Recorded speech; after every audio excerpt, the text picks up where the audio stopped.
Okay, welcome to chapter 14. Chemical kinetics. This is going to be the longest packet of lecture notes for the year. I did that intentionally because I want to spread this out. I want to take it slowly so that we can understand all the bits and pieces of it. When you look at the AP course, it's split up into 6 big ideas.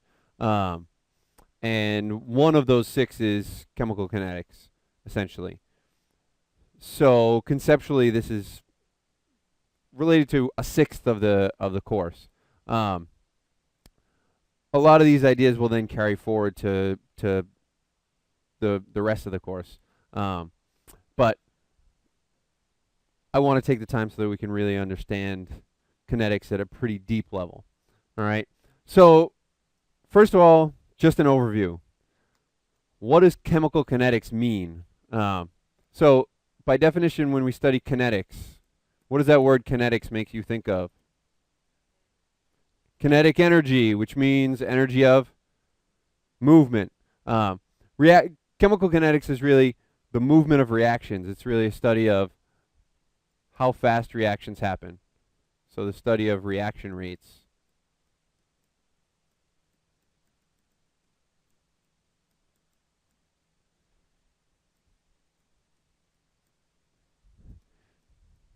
And how we can affect them.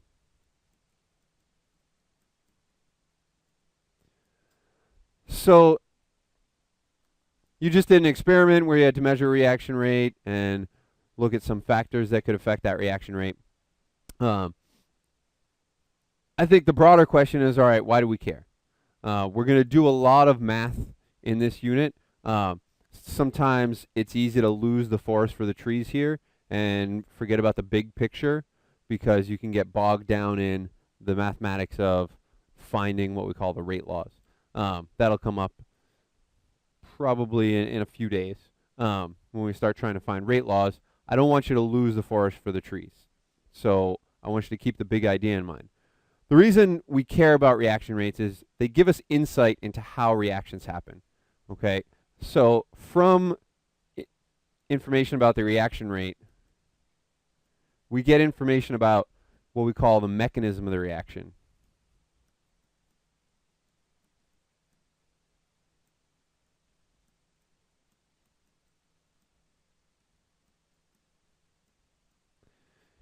And the reason we care about the mechanism of reaction is if we want to be able to manipulate reactions, if we want to be able to put them to use, if we want to be able to speed them up, slow them down, if we want to be able to use them to make specific products, then we need to really understand how they're happening at the molecular level.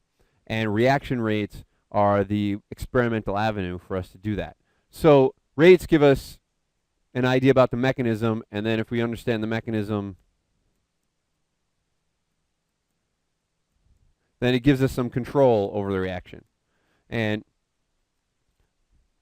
a lot of the wonderful products that we use all the time, from pharmaceuticals to materials that you find in the kitchen or in machines that you use, a lot of those materials we're able to make because we understand how the reactions work that make them, and then we can manipulate them. We can say, well, let's change this one thing, and we can predict what the result will be. So we study kinetics to get an idea of just how the reaction works, and then use that to control the reaction for our benefit. Okay. So I'm going to keep coming back to that idea so that we don't lose it when we're doing the mathematical part. So an outline of how this whole thing is going to go. Today we're going to just talk about how we define and measure reaction rates. You already got a little taste for that in the lab. But today we'll give the official line on here's how you define a reaction rate. And then we'll get into the factors that affect how fast a reaction occurs. Theoretically, we'll see it matches up fairly well with the results we got in lab, even though the results we got in lab were pretty crude. And not necessarily conclusive in every case. Then we'll get into that mechanism part. How do we visualize reactions? We'll talk about how energy changes throughout a reaction and how we represent that. We'll talk about the reaction mechanism, meaning how the particles actually collide. How does one molecule bump into another molecule to make new molecules? And we'll get into what we mean by catalysis, which is a way we can speed up a reaction by introducing some other substance. Then we get into the math of it. So we'll define what we call a rate law, which is a mathematical statement that gives the rate as a function of the concentration of the reactants. We'll talk about how the rate law relates to the mechanism. So rate laws, if we do an experiment and find a rate law, that will actually give us insight into how the reaction's occurring. And so then finally we'll kind of wrap it all up. Okay.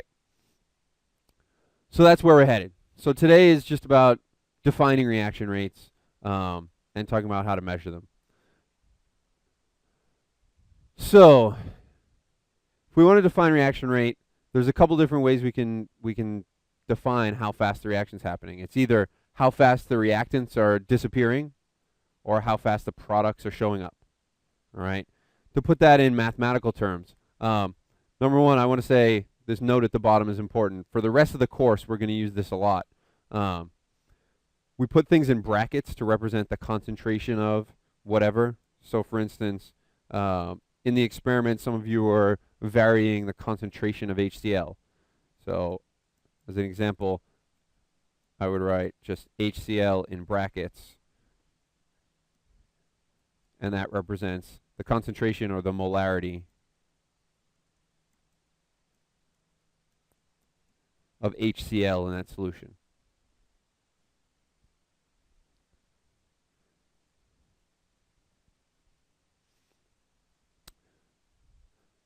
So if I want to mathematically say how fast the reactants are disappearing, I would say, well, it's going to be the negative change in the concentration of reactants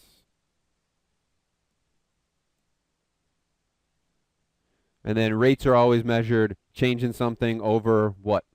Change in time.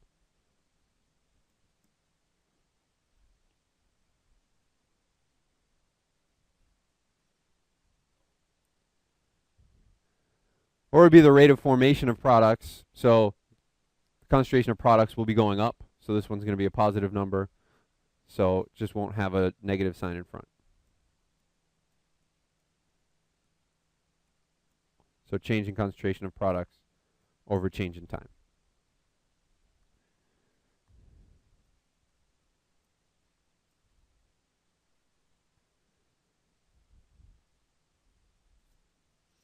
Now we're going to have to get a little more specific because sometimes a reaction has one product, sometimes it has two products, sometimes it has two reactants, three reactants. So we will have to get a little more specific about what we mean by change in concentration of reactants. We usually measure reaction rate in units of moles per liter per second or moles per liter per hour. Remember this part of it, the moles per liter part, is the concentration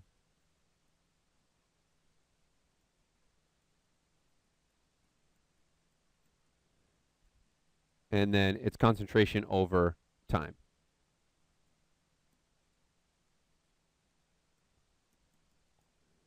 So the unit of time that we use will vary depending on the experiment. You can use seconds, minutes, hours, years, whatever makes the most sense depending on how fast your reaction goes. But what I put here is moles of reaction.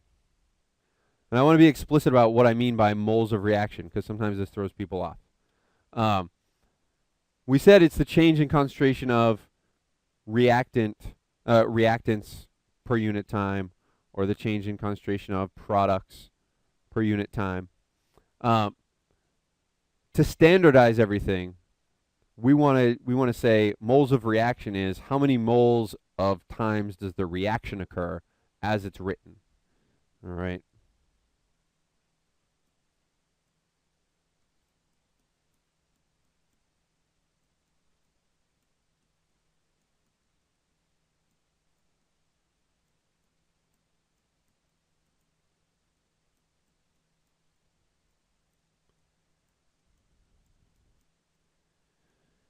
we've talked before when we balanced chemical equations. I said I didn't care whether you used fractions, as long as you had the right ratio of one reactant to the other. When we start talking about kinetics and equilibrium coming up, it matters how we write the reaction. And so whenever we talk about reaction rates, or when we get to equilibrium, we talk about reaction equilibrium, it's for the reaction as it's written in a given situation. So for example, a simple reaction would be the reaction between methane and oxygen.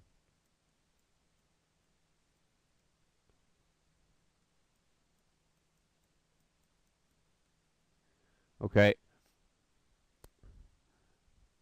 I've said before that I wouldn't care if you wrote this way or if you wrote 2CH4 plus 4O2 makes 2CO2 plus 4H2O.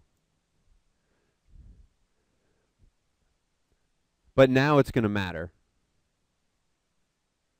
Because if I talk about the rate of the first reaction, the first equation that I wrote, and the rate of the second equation that I wrote, they're going to be different. Okay? So I just want to point that out.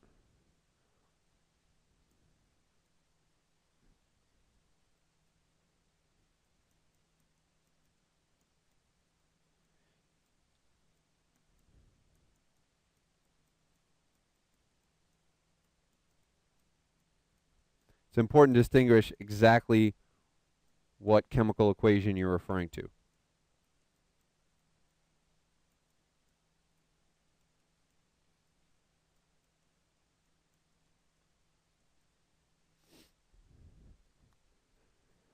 Whereas for stoichiometry, it wasn't really.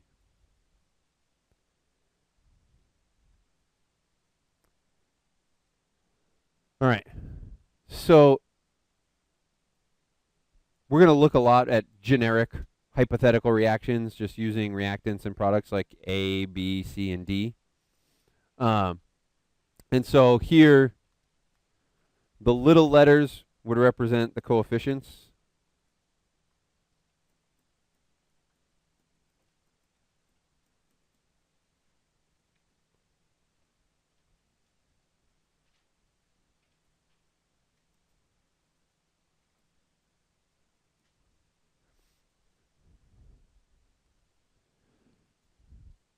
So if I write an equation this way, with those coefficients, what this means is every time A, whatever A is, if A is 2, it's every time 2 moles of A reacts, then the reaction occurs 1 mole of times. And then that ratio would extend to the other reactants and products. So if I know how many moles of A reacted and I want to know, quote, moles of reaction, the conversion factor is pretty straightforward. If I have moles of big A and I want to get to moles of reaction,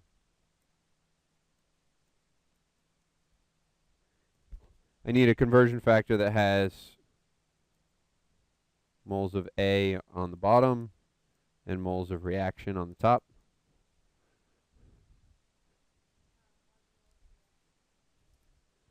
Yeah, and 1 mole of reaction occurs for every A moles of A that react. So all you do is divide by the coefficient.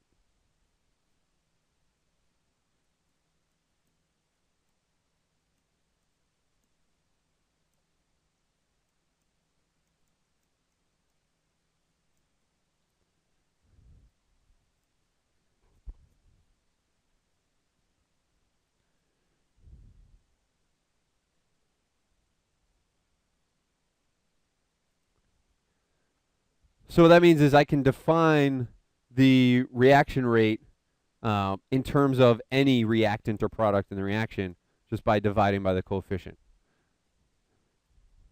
So mathematically, oh, sorry, I forgot. I included a little example. So if a piece of iron is placed in a closed container with air, The rate of disappearance of O2 gas is 0.0035 moles per hour. What is the rate of reaction in moles per hour? Moles of reaction per hour. So I have 0.0035 moles of O2 per hour. And I want to get that into moles of reaction per hour.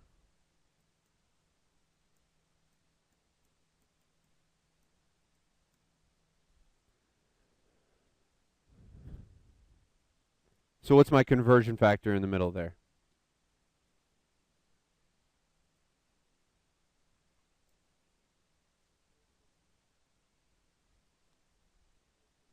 All right, I need moles of O2 where? On the bottom. So on the bottom, I'm going to have moles of O2. On the top, I'm going to have moles of reaction. So in 1 mole of reaction, how many moles of O2 get used up? 3. So that's going to work out to be about 0.0012. We're just dividing by 3.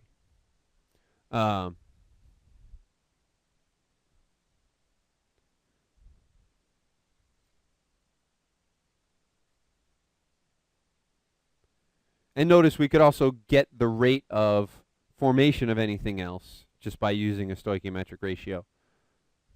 So if I want to know the rate of formation of Fe2O3, I can again start with my 0.0035 moles of O2 per hour.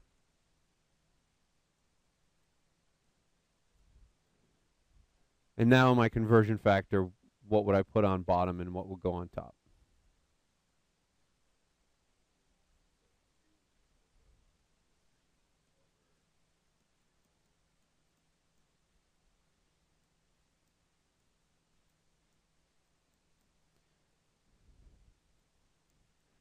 So that's going to be about 0.0024 moles of Fe2O3 per hour.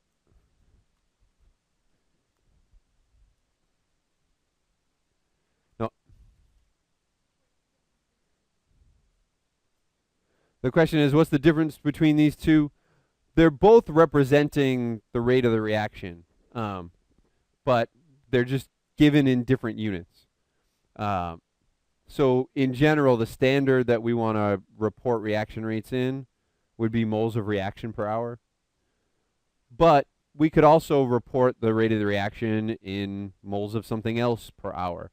I just want to be explicit about this because when you see problems on the test or the AP test, they might say, you know, the rate is such and such moles reaction per hour, and I want you to understand what that means in terms of these other measured values.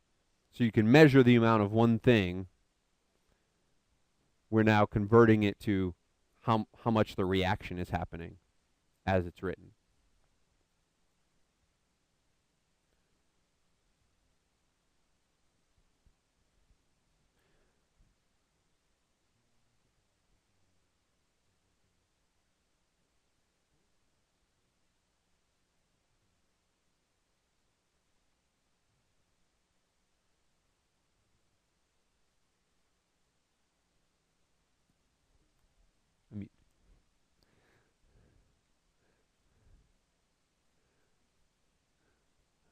All right, so in general, for any reactant or product, we can define the reaction rate. The reaction rate is going to be negative 1 over A times the change in concentration of A over change in time, which would also be equal to 1 over B, change in concentration of B, change in time.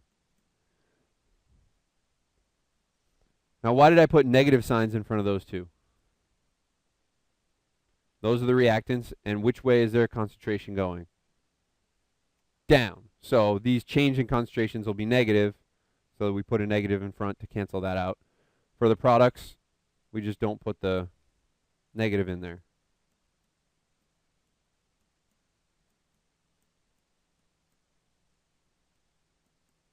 Oops.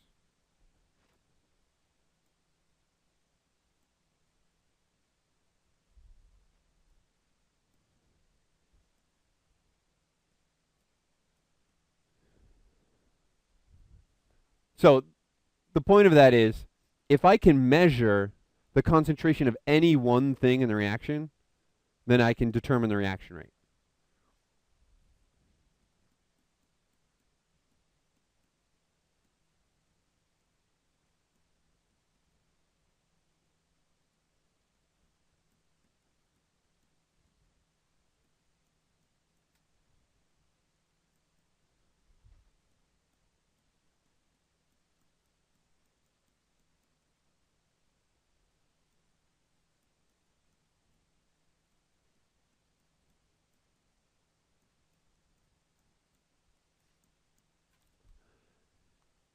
In the lab we just did, we weren't really concerned about putting a number to the reaction rate so much as we were concerned about comparing the rate from one run to the rate of another run.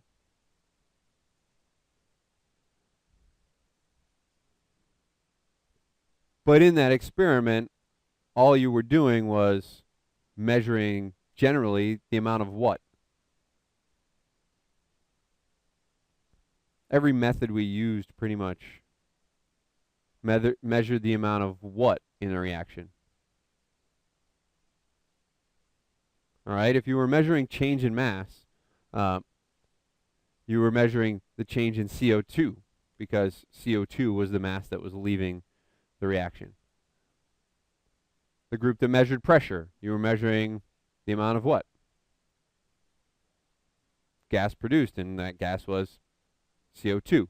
So to get at the reaction rate, we only need to be able to measure the amount of one thing in the reaction. In that case, it was CO2. In other reactions, it'll be something different.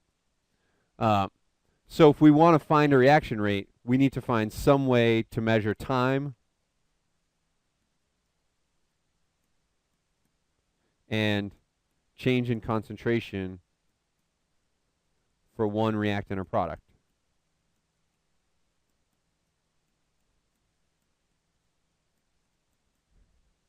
And to measure the change in concentration, we talked about a variety of things that we could do in different situations. So change in concentration we said we could get from measuring change in pressure. If a gas is consumed or produced.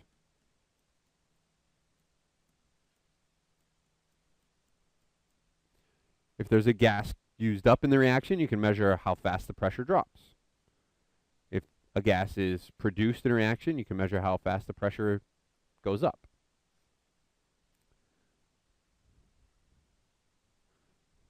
We said we could get it from change in mass.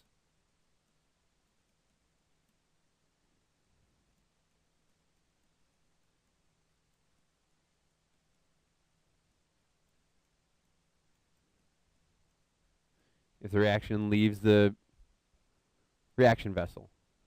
How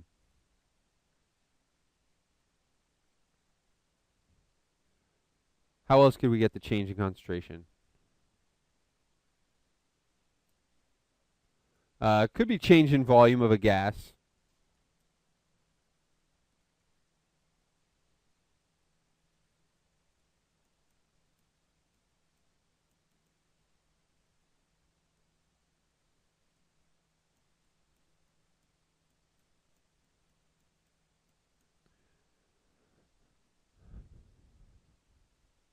What else?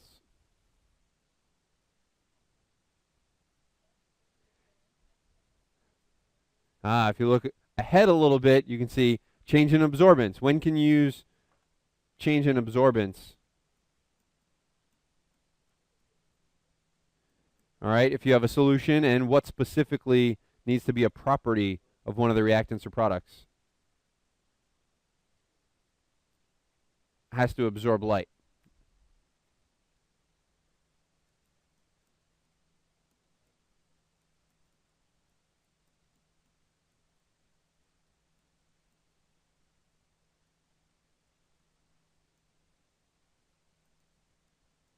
And you would know that because it would have a color.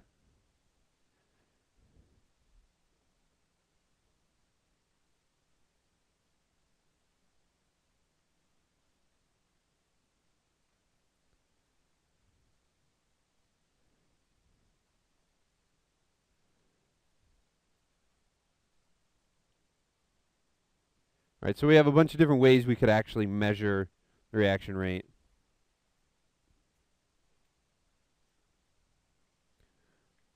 And it depends on what situation we're dealing with, which method we would use. So a common one would be using absorbance. So I gave you this problem on the handout.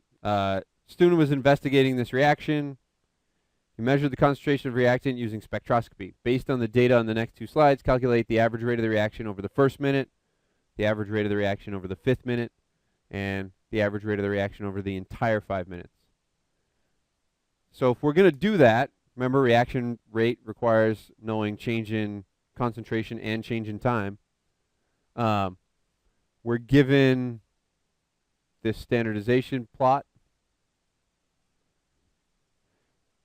What row am I going to want to add to this table? Concentration, because that's what we need to measure. So I'm going to add a row to the bottom of the table here.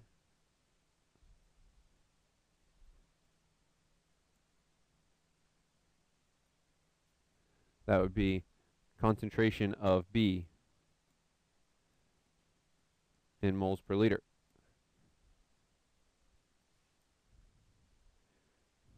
So the first step for us here would be to fill in those concentration values. And then once we know those concentration values, use change in concentration and change in time.